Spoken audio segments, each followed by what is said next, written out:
من نظریه و برگل در قشلاق غریبان زندگی میکنم که 6 فرزند دارم و شوهرم در خانه زندگی میکنیم.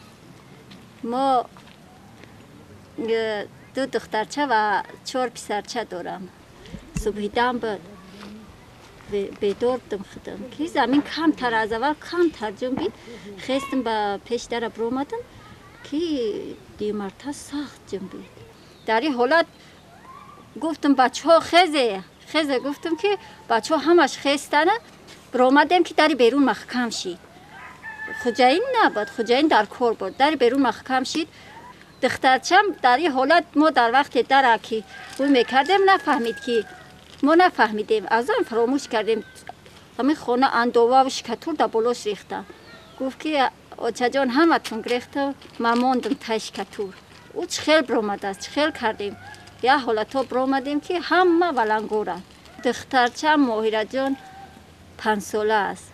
هیچ چیز نشیدم. این چخیل خاک با بالاش غلط است که وای در مو آوازی ما چخیل برآمده است دریا کرده است همو خاک او را نمیدونیم چخیل همه در این حالت همین در ما را در راه گرفت. در بیرون هوی نشید که برویم. هلال احمر آذوقه خوراکه آذوقه‌واری وقتی کمی زمین جنبید آذوقه خوراکواری انا به ما کوپه ها و همه چیز آورد. با فکرم که همه طرفه یاردم کردن تا سوزن رشته اسباب‌های برای مسئله ساختمانی یاردم کردن. انا همه چیز یاردم کردن.